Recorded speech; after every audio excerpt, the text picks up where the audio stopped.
వినరో భాగ్యము విష్ణు కథ. అందరికీ ముక్కోటి ఏకాదశి శుభాకాంక్షలు.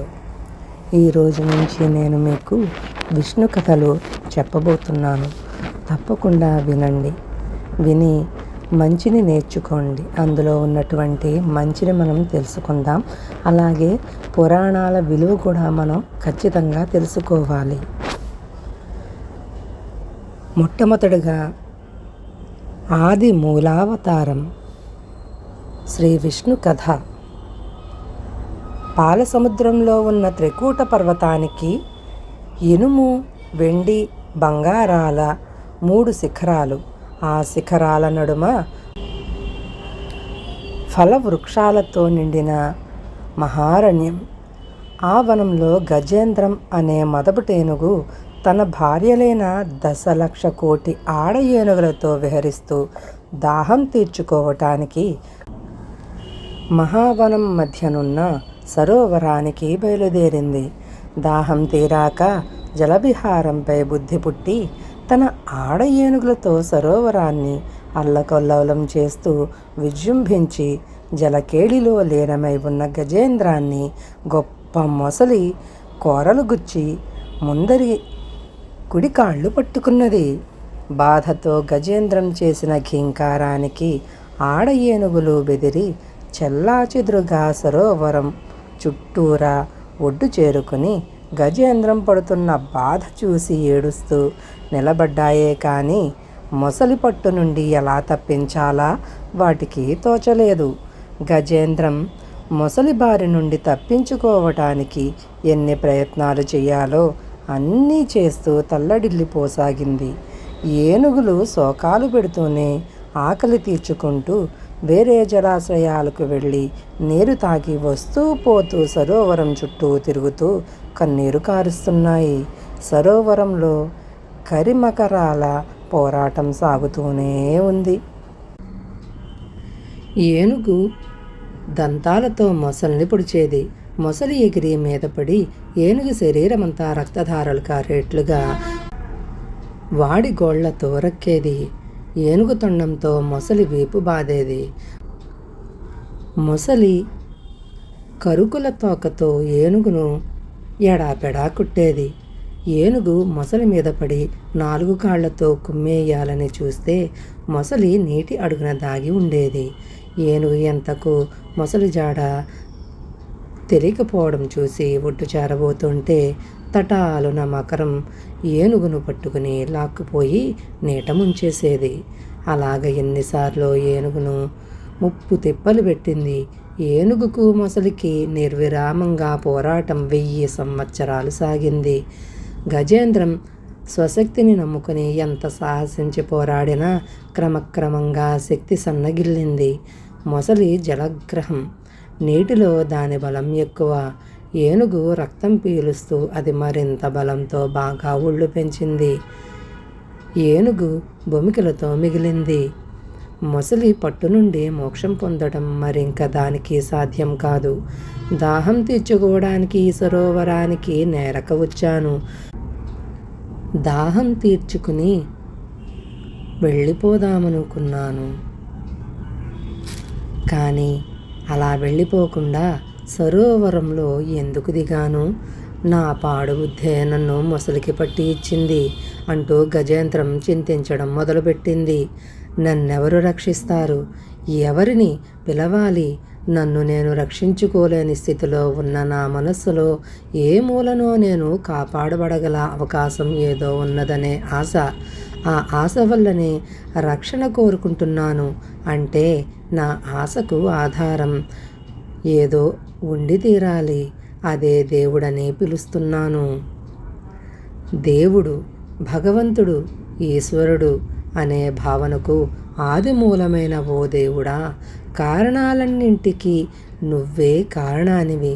నాలాంటి మదగర్వితులైన మందమతి జీవులు ఆపద రానంత వరకు నిన్ను తలచరు. బాధపడితేనే గాని నీ అవసరం బోధపడదు. ఉన్నాడు ఉన్నాడు అనేవాడు ఉన్నాడో లేడో అనే ఆందోళన పడందే నువ్వు కనిపించవు అని పరిపరి విధాల చింతనలో పడ్డ గజేంద్రానికి మొసలి పెడుతున్న బాధ కొంత తగ్గినట్లు అయ్యింది. ఎప్పుడైతే గజేంద్రుడు చింతన మొదలుపెట్టాడో ఆ క్షణంలోనే మొసలి కోరల కుదుళ్లలో సలుపు పుట్టింది. గుండెదడ చురుక్కుమనిపించింది. అయినా అది మరింత రోషంతో గజేంద్రం కాలిని నొక్కి నొక్కి పిప్పి చేస్తూనే ఉన్నది. జీవుల చెడ్డను బాధను హరించేవాడివి, అంతటా ఉండేవాడివి, వ్యాపిస్తూనే ఉండేవాడివి, దేవుళ్లకు మూలమైన దేవుడా, ఈ జగత్తు జనించే హేతువుకి నువ్వే మూలహేతువు. నన్ను రక్షించమని ఎంత బలంగా నిన్ను కోరుతానో అంత వేగంగా నన్ను నీవు రక్షించుతావని నమ్ముతున్నాను. రక్షించి తీరగలవు. అన్నీ నువ్వే అవుతూ మాటకు మనస్సుకు అందనివాడిగా ఉండే ఓ సర్వేశ్వరుడా, నాలాంటి దీనులను ఆదుకునే బాధ్యత నీదే కదా. జీవశక్తులన్నీ నశించిపోయిన నాలో ఇప్పుడు కన్నీరు హరించిపోయింది. నిన్ను ఎలుగెత్తి పిలవలేను సరికదా, నా నుండి చిన్న మూలుగు కూడా రాదు. స్పృహ కూడా తప్పుతున్నది. నన్ను రక్షించినా మానినా అంతా నీదే ఇష్టం. నీవు తప్పితే నాకు ఇంకే దిక్కు ధ్యాస లేదు అంటూ గజేంద్రుడు శక్తినంతా కూడా తీసుకొని తొండాన్ని ఎత్తి పిలుస్తున్నట్లుగా తిన్నగా చూశాడు. మొసలికి బలం తగ్గిపోతున్నదనిపించింది. నోరు జారుతున్నట్లు, కంఠం బిగుసుకుంటున్నట్లు తోచింది. తాను ఉన్నది లేనిది తెలియని స్థితిలో ఏనుగు కళ్ళు మూతపడుతూ ఉంటే అలాగే ఏమాత్రం చలనం లేకుండా ఉండిపోయింది. అప్పుడు శ్రీ విష్ణువు వచ్చాడు. ఆకాశమంతా అతని రూపంతో నిండిపోయింది. తానొక సూక్ష్మమైన అణువును అని గజేంద్రానికి అనిపించింది. వస్తువుని విష్ణువు చేతనున్న చక్రాన్ని విడిచాడు. అభయముద్రగా పతాక హస్తం పట్టాడు. ప్రచండ వేగంతో గిర్రున తిరుగుతూ వచ్చి విష్ణు చక్రం మొసలి తల నరికింది. మొసలి ఒక గంధర్వుడు. హుహు అనేది అతని పేరు. దేవలుడు అనే ఋషి నీటిలో నిల్చుని ఉండగా నీటిలోంచి కనబడకుండా వెళ్ళి మొసలిలాగా ఋషి కాలు పట్టుకున్నాడు. ఋషి ఆ గంధర్వుణ్ణి మొసలిగా పడి ఉండు అని శపించాడు. విష్ణు చక్రంతో ఆ శాపం తీరింది. మొసలి బారి నుండి విముక్తి పొందిన గజేంద్రాన్ని సరస్సు నుండి వెలుపలికి లాగి విష్ణువు అరచేత్తో దాన్ని కుంభస్థలాన్ని నిమిరాడు. ఆ స్పర్శకు గజేంద్రం పోయిన జవసత్వాల్ని, శరీర పుష్టిని తిరిగి పొందింది. పూర్వజన్మ జ్ఞానం కూడా కలిగింది. గజేంద్రం వెనకడి జన్మలో విష్ణు చింతనా తత్పరుడైన ఇంద్రద్యుమ్నుడు అనే మహారాజు. విష్ణు ధ్యానంలో ఉన్న అతను అగస్త్య మహర్షి రాకను గమనించలేదు. ఋషి కోపించి మదగజమై పుట్టుదువుగాక అని శపించాడు. ఆ రాజే గజేంద్రంగా పుట్టి మోక్షణ పొందాడు. గజేంద్ర మోక్షణ కథను సూత మహర్షి నైమిసారణ్యంలో జరుగుతున్న సత్రయాగానికి వచ్చిన సౌనకాది మునులకు చెప్పాడు. మునులు సూతుడితో, మునీంద్ర, గజేంద్ర మోక్షణ కథ కేవలం ఒక ఏనుగుకు చెందినదిగా కాదు, జీవకోటి అంతకు ముఖ్యంగా అనేక బంధాలతో బాధలో చిక్కుకుని సతమతమయ్యే మానవ జీవికి వర్తించే కథలాగా ఉన్నది అని అన్నారు. సూతుడు, అవును, గజేంద్ర మోక్షం అంతరార్థంతో కూడినదే. ఎవరు ఎలాగ అన్వయించుకున్నా సరిపోతుంది. కాలం విష్ణువు అధీనంలోనే ఇమిడి ఉన్నది.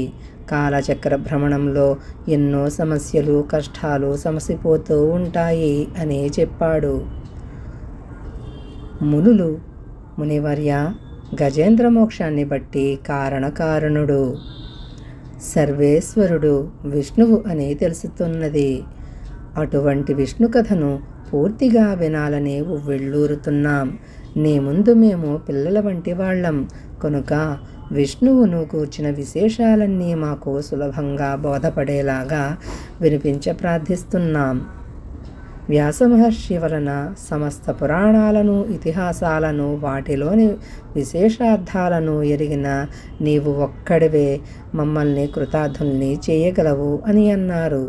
సూతుడు వారి మాటలకు సంతసించి, అలాగే విందురుగాని వ్యాసమహర్షి విష్ణువుని గురించి అనేక లీలావతార విశేషాంశాలతో ప్రత్యేకంగా మహాభాగవతాన్ని రచించి తన కుమారుడైన శుకునికి బోధించాడు. విష్ణు కథను విని తరింపగోరిన పరీక్షిత్తు మహారాజుకి సుఖయోగి దాన్ని చెప్పాడు. గజేంద్రాన్ని రక్షించవచ్చిన విష్ణువు అవతరణ ఆదిమూల అవతారం అని పేర్కొనబడినది. విష్ణువు అనేక అవతారాలు ఎత్తాడు. వాటిలో పరిణామ దశలను అనుసరించి దశావతారాలు అనబడే 10 అవతారాలు ఉద్భవించాయి. అవి ముఖ్యమైనవి. నారము అంటే నీరు, నీటికి మూలమైన వాడు కనుకనే విష్ణువు నారాయణుడు. నారాయణుడి నుండి నీరు పుట్టింది, నీటి నుండి జీవం పుట్టింది. విష్ణువు జలచరమైన చేపగా అవతరించాడు. అదే మత్స్యావతారం. దశావతారాల్లో మత్స్యావతారం మొదటిది. విష్ణువు నీటితో నిండిన నీలమేఘం రంగులో ఉంటాడు. మేఘంలో మెరుపు ఉన్నట్టే విష్ణువు తేజోమయుడు. అతని నుండి వచ్చిన జలం కూడా తేజస్సుతో నిండి తెల్లని వెలుగు చిమ్ముతూనే ఉంటుంది. ఆ జలచరమే కారణోదక క్షీరసాగరం. క్షీరసాగరంలో అనంతమైన కాలం శేషసర్పం రూపంలో చుట్టలు చుట్టుకొని ఉంటుంది. శేషువుకి 1000 పడగలు. దాని చివర అంటూలేని శేషువుపై శేషసాయిగా విష్ణువు పవళించి ఉండగా అతని బొడ్డు నుండి నాళంతో గొప్ప పద్మం పైకి లేచింది. ఆ పద్మంలో బ్రహ్మ ఆవిర్భవించాడు. బ్రహ్మ అన్నింటినీ సృజించాడు. అనంతమైన కాలం యుగాలుగా సాగుతూ ఉంటుంది. కృత, త్రేత, ద్వాపర, కలియుగాలు కలిసి ఒక మహాయుగం. 1000 మహాయుగాలు కలిసి ఒక కల్పం. కల్పం బ్రహ్మకు ఒక పగలు. పగలు పూర్తి కాగానే అతనికి నిద్ర ముంచుకొస్తుంది. అదే కల్పాంతం. అప్పుడు అంతటా గాఢాంధకారం అలుముకుంటుంది. విష్ణువు నుండి వెలువడిన సంకర్షణాన్ని, వేడిమి అన్నింటినీ మార్చివేస్తుంది. పెనుగాలులు వీస్తుంటే కారుమేఘాలు గుంపులు గుంపులుగా ఏనుగు తొండాల్లాంటి జలధారలు ఎడతెరిపి లేకుండా కురుస్తాయి. మహాసముద్రం ఆకాశాన్నంటి పొంగుతుంది. భూవర్ స్వర్లోకాలు మునిగిపోతాయి. ఎటు చూసినా జలబీభత్సం తప్పితే మరేమీ ఉండదు. ఆ విధంగా ప్రళయం సంభవిస్తుంది. బ్రహ్మ నిద్రపోయే రాత్రి అంతా ప్రళయకాలం. అది కల్పాంతం దగ్గరవుతున్న సమయం. సత్యవ్రతుడు అనే రాజర్షి నదిలో స్నానం చేసి నారాయణ ధ్యానం చేసి అర్ఘ్యం ఇవ్వబోయేటప్పుడు అతని దోసిట్లోకి బంగారం రంగులో ఉన్న ఒక చిన్న చేప వచ్చింది. సత్యవ్రతుడు దాన్ని నదిలో విడిచిపెట్టబోతుంటే ఆ చిన్నారి చేప, ఓ రాజా, మా చేప జాతి మంచిది కాదు. చిన్న చేపల్ని పెద్ద చేపలు మింగేస్తాయి. వాటి నుంచి తప్పించుకున్న జాలర్లు వలలు పట్టి చంపుతారు. అందుచేత సత్యవ్రతుని మాటలు విని చేప సముద్ర మధ్యానికి చేరి మహాపర్వతంలాగా సాగరం పొడవునా పెరిగి, సత్యవ్రత, నీ వాక్కు అమోఘంగా పనిచేసింది. చూసావా, ఇంకా పనిచేస్తూనే ఉంది. ఇలా ఇంకా ఇంకా పెరిగి పెరిగి ఏమైపోతానో అన్నది. అప్పుడు సత్యవ్రతుడు చేతులెత్తి మొక్కుతూ, మత్స్య రూపంలో ఉన్న ఓ నారాయణుడా, రక్షణ కోరుతున్నట్టే వచ్చి నన్ను రక్షించడానికే మత్స్యావతారం ఎత్తావు. నీ లీలలు తెలుసుకోవడానికి నేనేమాత్రం అంటూ ఎన్నో విధాలా స్తుతించాడు. అప్పుడు మత్స్యావతారంలో ఉన్న విష్ణువు, ఓ రాజా, 7 దినాలకు కల్పాంతం కాబోతున్నది. ప్రళయ జలాల్లో అంతా మునిగిపోతుంది. జ్ఞానం, ఔషధులు, విత్తులు నశించకూడదు. ముందొచ్చే కల్పానికి అవి లేకపోతే ఎలాగా? అందుచేత అవి రక్షింపబడాలి. నీ కోసం పెద్ద నౌక గాఢాంధకారంలో దీపంలాగా వెలుగుతూ వస్తుంది. అందులో సప్తర్షులు ఉంటారు. ఆ వెలుగు వారిదే. ఔషధుల్ని, విత్తనాల రాసుల్ని నీతో పాటు నౌకలోకి చేర్చు. నా మీద ఉండే కొమ్ము చివరతో మీరుండే నావను పట్టి ఉంచి మునిగిపోకుండా అన్ని విధాలా నేను రక్షించుతూ ఉంటాను. అందుకే నేను ఇలాగ అవతరించాను. బ్రహ్మ మేల్కాంచే వరకు నావ ధ్రువుణ్ణి దిక్సూచిగా పెట్టుకుని పయనిస్తూ ఉంటుంది. రాబోయే కల్పంలో నువ్వు వైవస్వతుడు అనే పేరున మనువుగా ఉంటావు అని ఆదేశించాడు. సత్యవ్రతుడు విష్ణువు ఆనతిని తలదాల్చి వినమ్రుడై మ్రొక్కాడు. మత్స్యావతారం 4 రెక్కలు ఊపుతూ తోకతో త్రుళ్ళగొడుతూ ఉవ్వెత్తున లేస్తున్న కెరటాలను చీల్చుకుని సముద్రంలోకి వెళ్ళింది. బ్రహ్మ మంచి నిద్ర తీస్తున్నాడు. అంధకారంలో విలయకాండ జరుగుతూ ఉన్నది. హయగ్రీవుడు అనబడే సోమకాసురుడు తలాతలం నుండి సముద్రం మీదకు వచ్చి గబ్బిలంలాగా బ్రహ్మ ఉండే సత్యలోకానికి ఎగిరాడు. నిద్ర వచ్చి బ్రహ్మ ఆవలిస్తున్నప్పుడు అతని 4 ముఖాల నుండి తెలుపు, ఎరుపు, పసుపు, నీలం రంగుల్లో ప్రకాశిస్తున్న 4 వేదాలు వెలుపలికి వచ్చి పక్కనే పడి ఉన్నాయి. హయగ్రీవుడు వాటిని తస్కరించుకొని పోయి సముద్రం అట్టడుగు శిలల పొదల్లో దాచాడు. హయగ్రీవాసురుడు దేవతలకు, విష్ణువుకు ప్రబల విరోధి. వేదాలు లేకుండా బ్రహ్మ సృష్టి చేయలేడు. కల్పకల్పానికి మంచిని, ప్రగతిని పెంపొందించాలనే విష్ణువు సంకల్పం చెడగొట్టడమే వాడి ఉద్దేశం.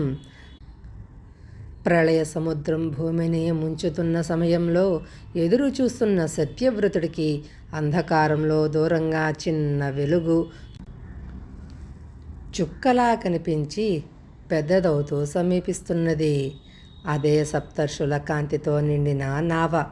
ఔషధులను, నానావిధ బీజ సంపదను నౌకలోకి చేర్చి సత్యవ్రతుడు నారాయణ సంకీర్తనం చేస్తూ నావలో ప్రయాణిస్తున్నాడు. మత్స్యావతారం ముక్కుపై నిలువుగా పెద్ద కొమ్ము ఉంది.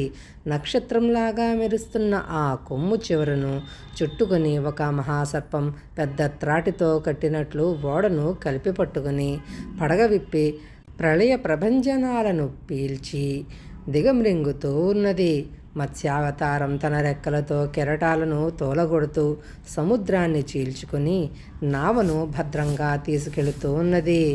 ధృవతార గుర్తుగా నౌక పువ్వులాగా తేలుతూ పయనిస్తూ ఉన్నది. సముద్రం అడుగున దాచిన వేదాలను కాపలా కాస్తూ సోమకాసురుడు సముద్రం లోపల తిరుగుతున్నాడు. 4 వేదాలు 4 శిశువులుగా మారి క్యారుమంటున్న ఆర్తనాదం లీలగా వినవస్తున్నది. మత్స్యావతారం వేదాలను వెతుకుతూ వెళ్ళింది. మహామత్స్యాన్ని చూసి సోమకాసురుడు భీతిల్లుతూనే మొండి ధైర్యంతో ముళ్ళగదనెత్తి ఎదుర్కొన్నాడు.